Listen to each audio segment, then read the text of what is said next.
नमस्कार साथियों, मैं आज अति महत्वपूर्ण सेशन के साथ आपके सामने उपस्थित हुआ हूं और इसमें एक नया अपडेट है भारत रत्न से संबंधित और भी अन्य क्वेश्चंस हैं जिसमें आपको आने वाला एग्जाम में बहुत अधिक मदद मिलेगा। तो पहला क्वेश्चन है, केंद्र सरकार ने वर्ष 2024 में किन्हें भारत रत्न सम्मान देने का ऐलान किया है। देखिए, केंद्र सरकार ने वर्ष 2024 में किन्हें भारत रत्न सम्मान देने का ऐलान किया है। तो वर्ष 2024 में जो है 5 व्यक्तियों को भारत रत्न सम्मान देने की घोषणा कर चुका है। तो पहला वीडियो में हम जब वीडियो डिस्क्रिप्शन में जाइएगा तो पहला वीडियो हम बनाए थे भारत रत्न पर, उसमें बताए थे कि कुल अब तक जो है 2 लोगों को मिला है 24 में। किसको किसको? कर्पूरी ठाकुर को और लाल कृष्ण आडवाणी को। लेकिन हाल ही में 2-4 दिन पहले की बात है कि पीवी नरसिम्हा राव, चौधरी चरण सिंह, एमएस स्वामीनाथन, ये 3 शख्स को जो है भारत रत्न देने की ऐलान कर दिया है। तो अब जो है 2024 में कुल जो व्यक्ति हो गए हैं वो 5 व्यक्ति हो गए हैं। और कौन कौन हो गए हैं? कर्पूरी ठाकुर, लाल कृष्ण आडवाणी, पीवी नरसिम्हा राव, चौधरी चरण सिंह, एमएस स्वामीनाथन। तो इसका आंसर हो जाएगा उपर्युक्त सभी। ऑप्शन डी हो जाएगा उपर्युक्त सभी। वीडियो के डिस्क्रिप्शन में जाकर देख लीजिएगा कि कर्पूरी ठाकुर और लाल कृष्ण आडवाणी के बारे में पूरा मैं डिस्कस कर दिया हूं। अब इस वीडियो में जो है पीवी नरसिम्हा राव, चौधरी चरण सिंह और एमएस स्वामीनाथन के बारे में डिस्कस करूंगा। तो चौधरी चरण सिंह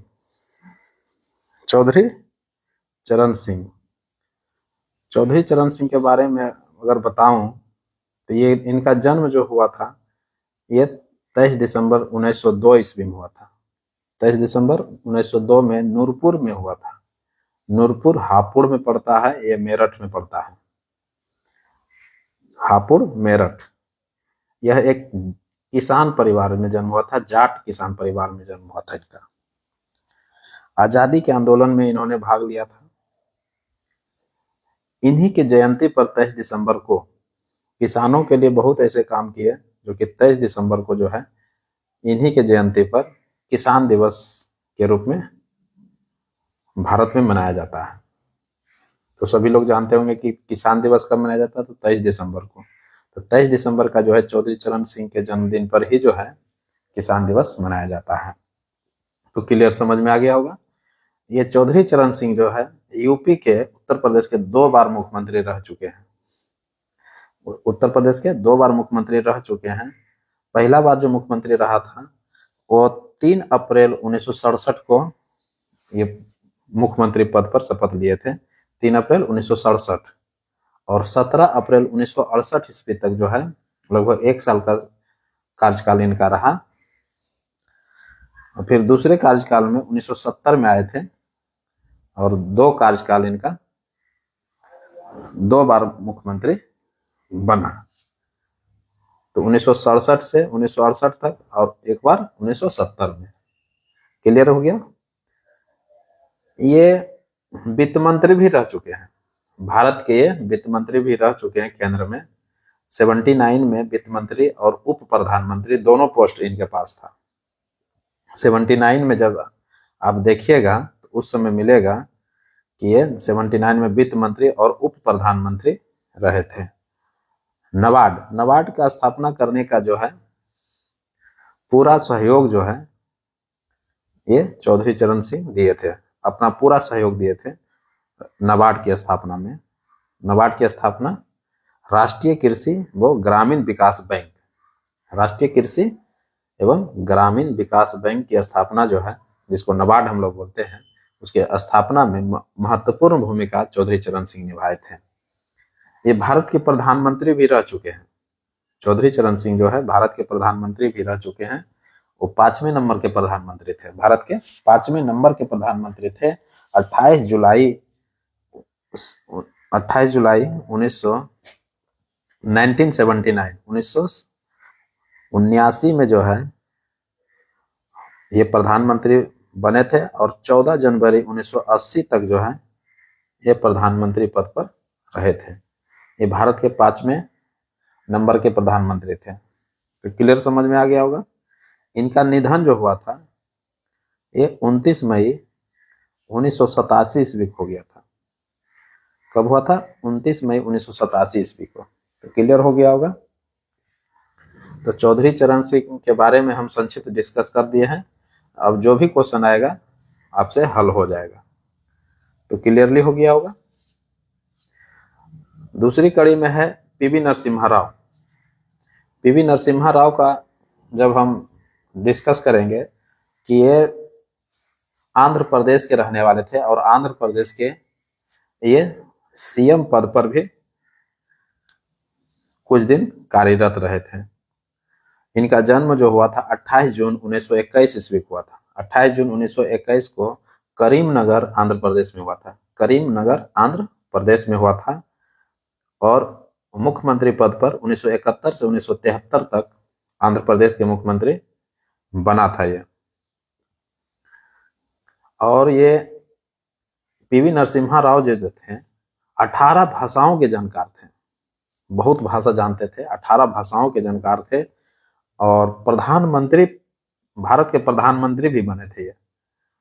अपने जीवन काल में एक पूर्ण कार्यकाल 5 साल कार्यकाल जो है भारत के प्रधानमंत्री पद पर बने रहे। 9वें प्रधानमंत्री, भारत के 9वें प्रधानमंत्री थे।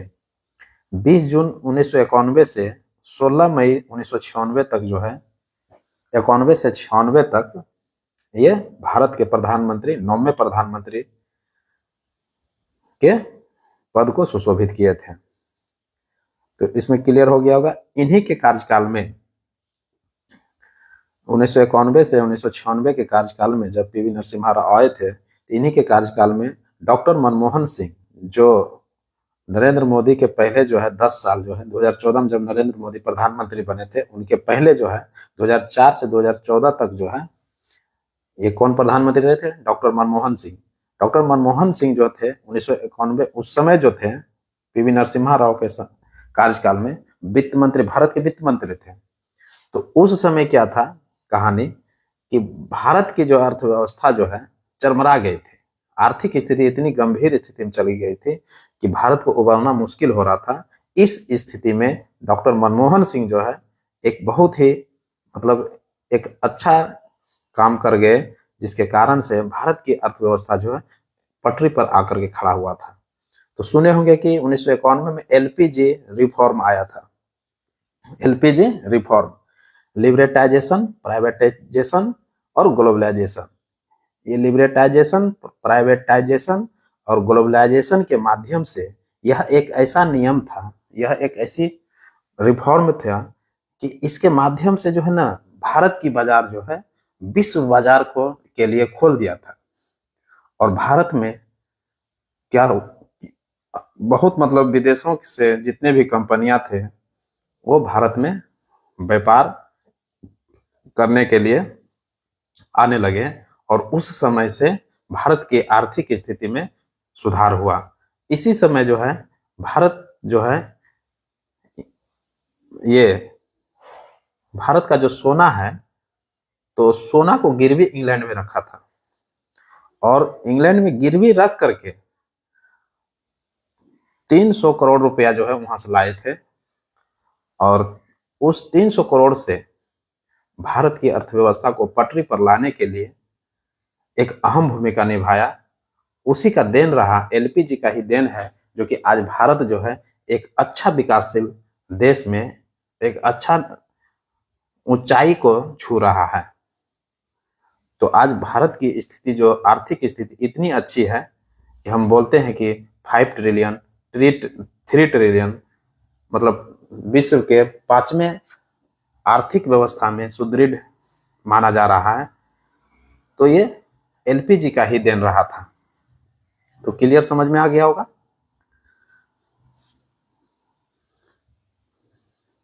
नेक्स्ट क्वेश्चन ले लेते हैं। नहीं, इसमें जो है एक स्वामीनाथन जी छूट गए हैं। स्वामीनाथन को हम संक्षिप्त में कुछ क्लियर कर देते हैं ताकि क्वेश्चन एक भी छूटने ना पाए। स्वामीनाथन, एमएस स्वामीनाथन, जो 3 लोगों को भारत रत्न दिया है। एमएस स्वामीनाथन जो है जन्म इनका हुआ था 7 अगस्त 1925 ईस्वी को कुंभकोणम में हुआ था। कुंभ कोनम में हुआ था। कुंभ कोनम कहाँ पड़ता है? तमिलनाडु में पड़ता है। इनका जन्म कहाँ हुआ था? तमिलनाडु में हुआ था। एम.एस. स्वामीनाथन जो थे ये अनुवांशिक वैज्ञानिक थे। क्या थे? अनुवांशिक वैज्ञानिक थे, जिन्हें भारत की हरित क्रांति का जनक कहा जाता है। भारत की हरित क्रांति का जनक जो है एम.एस. स्वामीनाथन को कहा जाता है। Green revolution, father of green revolution के जनक जी के रूप में जो है एम.एस. स्वामीनाथन को ही जाता है। और इनको कई अवार्ड से, मतलब भारत और विश्व के कई ऐसे संस्था जो है इनको बहुत सारे अवार्ड से सम्मानित किया गया है। तो 1971 में मैग्सेसे पुरस्कार मिला था। 1971 में क्या मिला था? मैग्सेसे पुरस्कार मिला। 1986 में अल्बर्ट आइंस्टीन वर्ल्ड साइंस पुरस्कार मिला था। 1987 में जब देखिएगा तो पहला विश्व खाद्य पुरस्कार जो है इन्हें एम.एस. स्वामीनाथन को ही मिला था। 1999 में जब देखिएगा तो यूनेस्को गांधी स्वर्ण पदक से सम्मानित किया गया है। 1999 में क्या किया है? यूनेस्को गांधी स्वर्ण पदक से सम्मानित किया गया। और जब भारत की हम बात करें तो 1967 में इनको जो है पद्मश्री मिला था। 1967 में क्या मिला था? पद्मश्री मिला। 1972 में पद्म भूषण मिला और 1989 में जो है पद्म विभूषण मिला। ये तीनों सम्मान जो है इनको मिल चुका है। अब आप देख ही रहे हैं कि हाल ही में इनको भारत रत्न भी दिया गया है। तो ये सभी सम्मान पाने वाले व्यक्ति हो गए हैं। तो पद्म श्री 1967 में, पद्म भूषण 1972 में, अब पद्म विभूषण 1989 में जो है इसको मिला है। और 2024 में इनको भारत रत्न दिया गया। तो क्लियर समझ में आ गया होगा। इनका निधन जो हुआ था हाल ही में, पिछले साल ही हुआ था, 2023 में हो गया है। चेन्नई में इनका निधन हो गया था 28 सितंबर 2023 को। तो क्लियर समझ में आ गया होगा। ये भारत के अनुवांशिक वैज्ञानिक थे जो एक ग्रीन रिवॉल्यूशन के फादर रह चुके हैं। तो क्लियर। नेक्स्ट क्वेश्चन ले लेते हैं। भारत रत्न 2024 तक, भारत रत्न 2024 तक कुल कितने लोगों को भारत रत्न सम्मान मिल चुका है? भारत रत्न सम्मान जो है 2024 तक की बात कर रहा है। तो 2024 तक जो है कुल 53 लोगों को जो है भारत रत्न मिल चुका है। कुल कितने लोगों को मिल चुका है? 53 लोगों को मिल चुका है, 53 लोगों को। और 2024 में जो है वो 5 लोगों को मिला है। 2024 में कितने लोगों को? 5 लोगों को। लेकिन 2024 तक, यानी कि जब से शुरू हुआ है, कब से शुरू हुआ? भारत रत्न 1954 से शुरू हुआ है। हम पिछले वीडियो में, मेरा डिस्क्रिप्शन में जाइएगा तो एक वीडियो मिलेगा भारत रत्न, उसमें मैं पूरा इसका डिस्कस किया हूँ, देख लीजिएगा, समझ में आ जाएगा।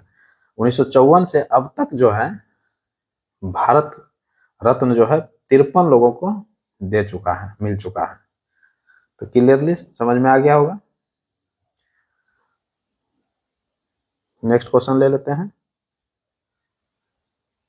किस देश में दक्षिण एशिया की पहली प्रोफेशनल वुमेन हैंडबॉल, किस देश में दक्षिण एशिया की पहली professional women handball league WHL का अनावरण किया गया?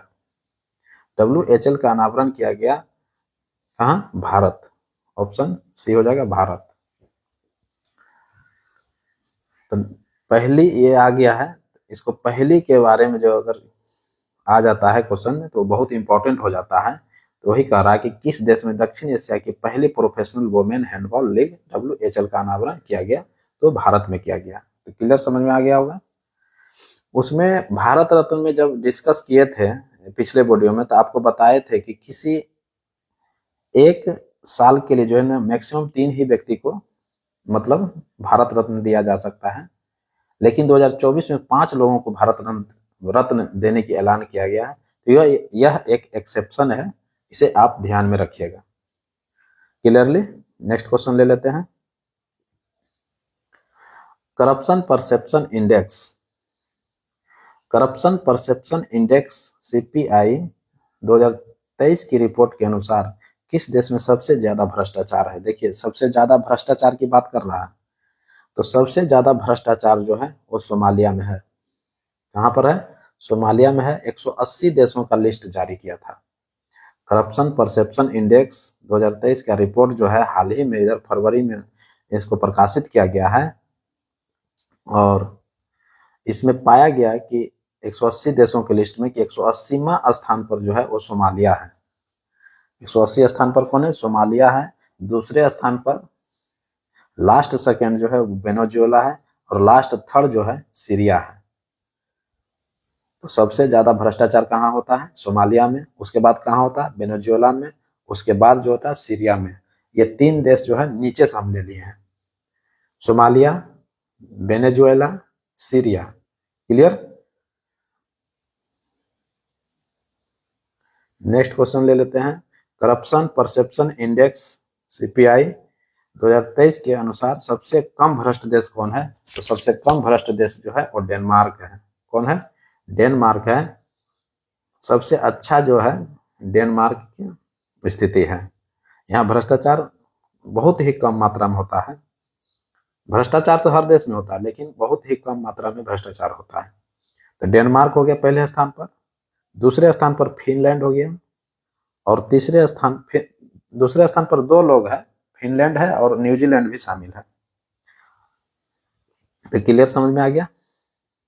भारत जो है इस करप्शन परसेप्शन इंडेक्स में वो 93 नंबर स्थिति पर है, जो कि बहुत गंभीर स्थिति है। Next question, corruption perception index 2023 में भारत की रैंकिंग क्या है? देखिए पूछ ही लिया क्वेश्चन। भारत की रैंकिंग जो है अभी 93 हम जस्ट बताए। भारत की रैंकिंग क्या है? 93 है। और 2022 में जो था, 2022 में 85 था। कितना था? 85 था। तो एक साल में जो है देखिए 85 से कहाँ चल गया? 93 स्थिति पर।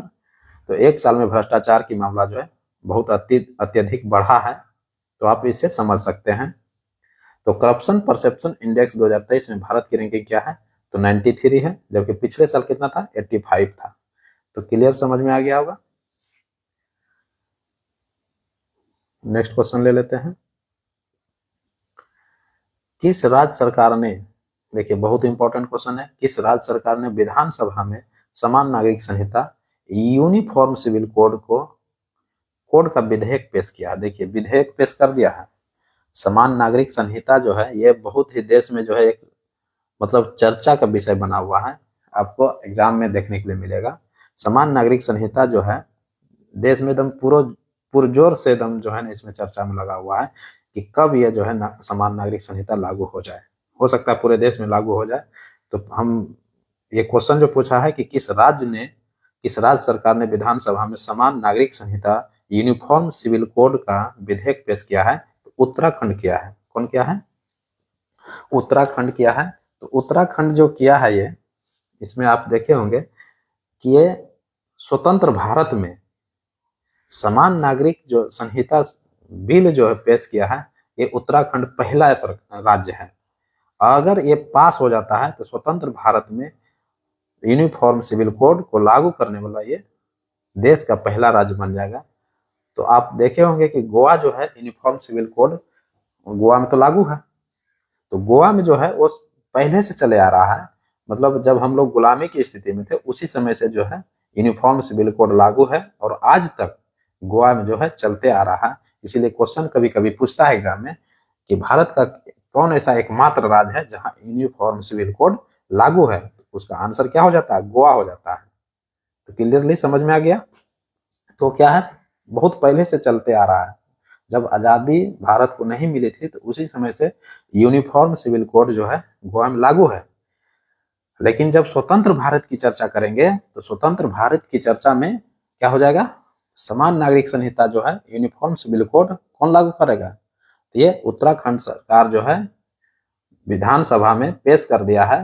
हो सकता है कि आने वाला समय में यह बिल पास हो जाए और बिल जब पास हो जाएगा तो ये भारत का पहला राज्य बन जाएगा जो यूनिफॉर्म सिविल कोड को लागू करने वाला हो जाएगा। तो क्लियरली समझ में आ गया? उत्तराखंड सरकार। नेक्स्ट ले लेते हैं। कतर ने, देखिए बहुत इंपॉर्टेंट क्वेश्चन, कतर ने कितने पूर्व भारतीय नौसैनिकों को फरवरी 2024 में रिहा कर दिया है? जिन्हें पहले मौत की सजा माफ की जा चुकी थी। देखिए, जिन्हें पहले मौत की सजा माफ की जा चुकी थी, तो ये 8 लोगों को जो है रिहा कर दिया है। ये 8 जो है कतर ने कितने पूर्व भारतीय नौसैनिकों को फरवरी 2024 में रिहा कर दिया है, तो 8 लोगों को रिहा कर दिया है। तो क्लियर, तो 8 लोगों को जब कतर की चर्चा चल रहा है, तो कतर की हम लोग विशेषता समझते हैं। कतर की राजधानी क्या है? तो दोहा है। कतर की मुद्रा क्या है? रियाल है। तो क्लियरली समझ में आ गया होगा। नेक्स्ट क्वेश्चन ले लेते हैं। आईसीसी अंडर 19, देखिए इंपॉर्टेंट क्वेश्चन, आईसीसी अंडर 19 पुरुष क्रिकेट वर्ल्ड कप 2024 के विजेता टीम कौन है? 2024 के विजेता टीम कौन है? तो 2024 का जो विजेता टीम है वो ऑस्ट्रेलिया है। कौन है? ऑस्ट्रेलिया है। अब तक जो है ऑस्ट्रेलिया जो है 4 बार जीत हासिल कर चुका है।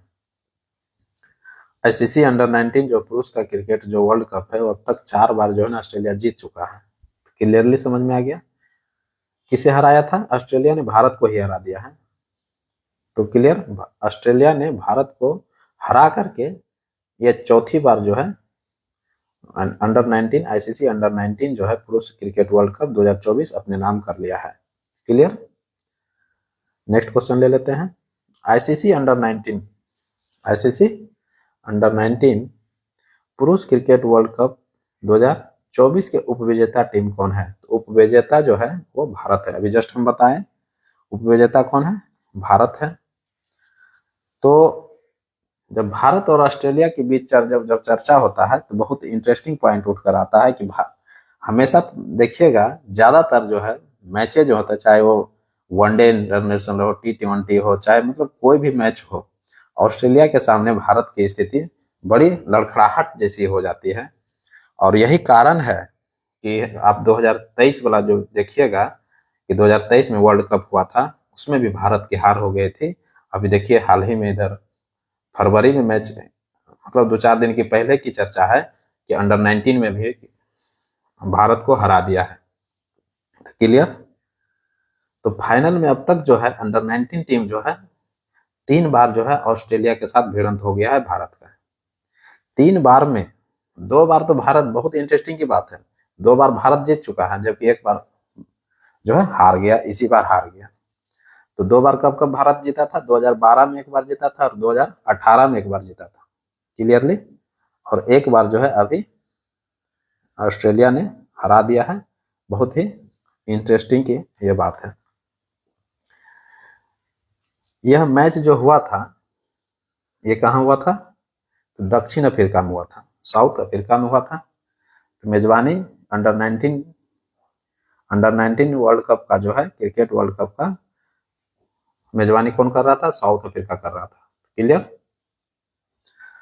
तो जितने भी क्वेश्चन है बहुत इंपॉर्टेंट क्वेश्चन है, आप सभी क्वेश्चन को ध्यान पूर्वक देखिए, 1-2 बार देखिएगा वीडियो तो सब क्वेश्चन क्लियर हो जाएगा।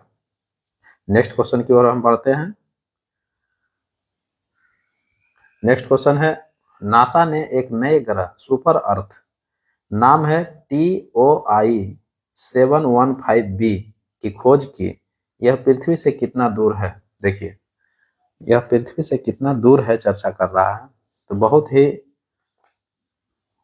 मतलब इंपॉर्टेंट बन जाता है कि यह क्वेश्चन जो है 137 वर्ष, 137 प्रकाश वर्ष जो है पृथ्वी से दूर है। कौन? ये सुपर अर्थ जो कि नासा ने खोजा है, हाल ही में खोजा है। इस क्वेश्चन को अगर देखा जाए सुपर अर्थ, तो आपको हर आने वाला एग्जाम में आपको देखने के लिए मिलेगा। क्यों? क्योंकि ये जो सुपर अर्थ है, सुपर अर्थ का कहना है कि यहाँ पर, सुपर अर्थ का मतलब होता है कि यहाँ पर जो है ना मानव को रहने योग्य मतलब साधन है, व्यवस्था है, जैसे हवा, पानी, मतलब ऑक्सीजन, ये सारे चीज जो है यहाँ पर अवेलेबल है। यही कारण है कि इसे सुपर अर्थ की संज्ञा दिया है। और उसका नाम भी क्या बताया है? TOI 715b, इसका नाम भी दिया है नासा ने। तो नासा जो अमेरिकी एजेंसी है, अंतरिक्ष एजेंसी है, ये इन्होंने एक नई मिसाल कायम कर दिया है, एक नए सुपर अर्थ का खोज किया है, एक नया ग्रह है ये। जैसे भारत बोल रहे हैं, पृथ्वी एक नया ग्रह है, उसी प्रकार ये सुपर अर्थ जो है एक नया ग्रह है जिस पर मानव जो है रहने की संभावना बताया जा रहा है। तो आप सुने होंगे, या तो सीरियल या तो मतलब कोई मूवी वूवी देखे होंगे, तो कहते होंगे कि एलियन वगैरह देखे हैं। तो एलियन क्या है? एलियन यही है, सुपर अर्थ पर ही जो है ना, दूसरे ग्रह के लोगों को हम लोग एलियन बोलते हैं। दूसरे ग्रह के लोगों को क्या बोलते हैं? एलियन बोलते हैं। हो सकता है कि एलियन जो है मतलब दूसरे ग्रह का जो लोग है वह हमको एलियन करता होगा। जैसे हम यहाँ से कोई व्यक्ति को देखते हैं, जैसे मतलब सुपर अर्थ पर ही देखते हैं, या तो कोई दूसरे अर्थ पर, ब्रह्मांड में, ये जो ब्रह्मांड है इसमें बहुत सारा ग्रह जो है मतलब अपने घूम रहा है, जिसे हम लोग पता नहीं है, और वहां पर आदमी हो सकता रहता हो, ऐसी संभावना जताया जा सकता है कि क्योंकि ये सुपर अर्थ का खोज करके ये अमेरिका ने साबित कर दिया है, नासा ने यह साबित कर दिया है कि हो सकता है कि मानव रहता हो। तो हो सकता है कि वह मानव जो है हमारी भाषा नहीं समझ रहा हो और हम उसकी भाषा को नहीं समझ पा रहे हैं, इसीलिए हम जो है दूसरे अर्थ के लोगों को उसको क्या बोलते हैं? एलियन बोलते हैं। हो सकता है कि वह लोग जो है, वह सब जो है दूसरे अर्थ के लोग जो है हम लोग को एलियन बोलता हो, ऐसा भी तो हो सकता है, बिल्कुल हो सकता है। तो आप लोग समझ गए होंगे। तो सुपर अर्थ का मतलब समझ गए कि सुपर अर्थ का मतलब हुआ कि मानव रहने योग्य जगह। मानव रहने योग्य क्या है? यह एक अर्थ है जहां पर कई मानव हो सकता है रहता हो, जिसका नाम दे दिया है TOI 715b। तो बहुत ही इंपॉर्टेंट क्वेश्चन है। अब इसके बारे में थोड़ा हम चर्चा करेंगे। यह पृथ्वी से जो है क्या है, 137 प्रकाश वर्ष की दूरी पर है। 137 प्रकाश वर्ष की दूरी पर है, और 1.5 गुना जो है ये पृथ्वी से बड़ा है। 1.5 गुना क्या है? पृथ्वी से बड़ा है। यह एक बौने तारे का चक्कर लगा रहा है। कौन? ये सुपर अर्थ किसका चक्कर लगा रहा है? बौने तारे का चक्कर लगा रहा है। और कितना दिन में? 19 दिन में एक चक्कर पूरा कर ले रहा है। तो क्लियर? सुपर अर्थ जो है 19 दिन में एक चक्कर लगा ले रहा है। किसको? बौने तारे का चक्कर लगा रहा है। और कितना दूरी पर है? 137 प्रकाश वर्ष की दूरी पर है पृथ्वी से। और कितना बड़ा है? 1.5 गुना बड़ा है। तो क्लियर? तो समझ में आ गया होगा। तो इस तरह से जो है ये सुपर अर्थ की खोज करके नासा एक नया मुकाम हासिल किया है। तो क्लियर हो गया होगा। इसी के साथ अब हमें इजाजत दे दीजिए। तब तक के लिए पढ़ते रहिए, मस्त रहिए। नमस्कार, जय हिंद।